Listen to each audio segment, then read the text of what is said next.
So integration of exponential functions are they're really just as nice. They're if we have the integral of e to the x dx, it's just e to the x plus some constant.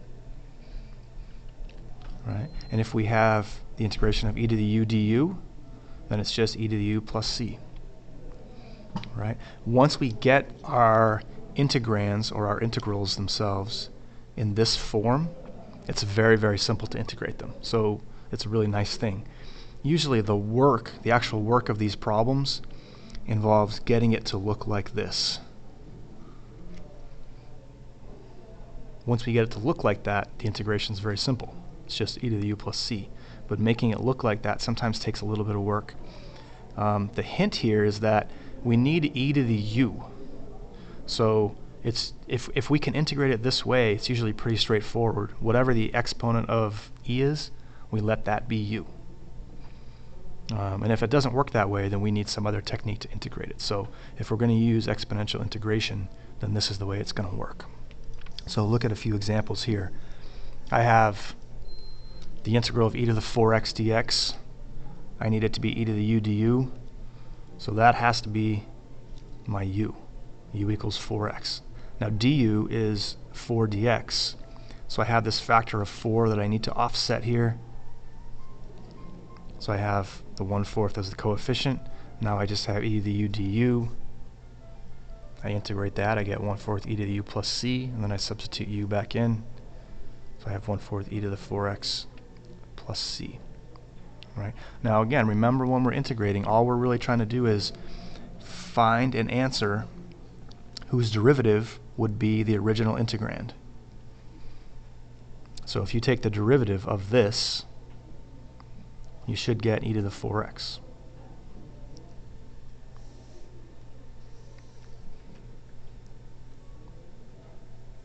Alright, so take a look at this one. When we first look at this integral, it can be pretty intimidating. So we have an x times an e to the 2x squared minus 1. Alright, so at first glance, we kind of think, uh-oh, how am I going to, looks like some kind of a product rule thing. I'm going to have to undo the product rule. But just trust in the method. So I'm going to let that equal u. I need an e to the u, so I'm going to let the exponent of e equal 2x squared minus 1. And then look what happens when I take the du. I get 4x dx. So that takes care of my dx and the additional multiple of x there, the factor of x. So it just gives me a 4 that I don't want, and we know that we can offset any constant coefficient with a coefficient in front of the integral, so that's no big deal. So I can rewrite this as 1/4 e to the u du. And then it's very easy to integrate from there. It's just 1/4 e to the u plus c, and then I substitute that u value, the expression for u in there, 2x squared minus 1, I'm done. All right. Take a look at the next one. This one's a little trickier. Look at what I have here. I have e to the x over 1 plus e to the x. All right. So this doesn't fit our e to the u du pattern, but what it does fit is our 1 over u du, or du over u. Notice here, if I take this and let this equal u, 1 plus e to the x, then the du is just e to the x dx. So it allows me to rewrite this in terms of the integral of du over u, which then integrates to the natural log of u plus a c. And then I plug that u back in, 1 plus e to the x.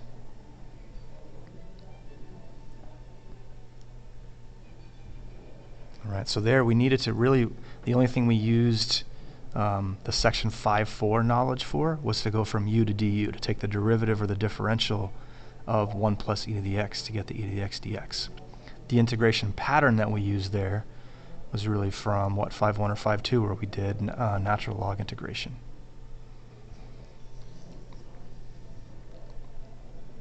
This last example really just looks complicated, primarily because it involves some trig functions. All right. But again, we're going to trust to the pattern, trust to the technique. So we see this e to the tangent of x. I want an e to the u du, so I'm going to let u equal tangent of x.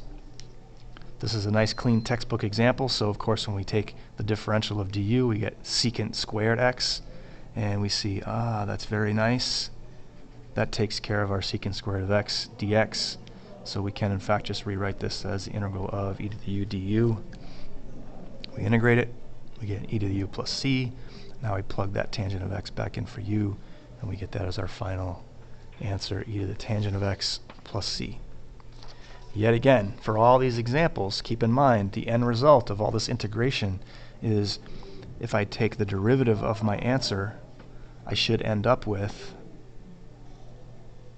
the original integrand, right, in each of these cases.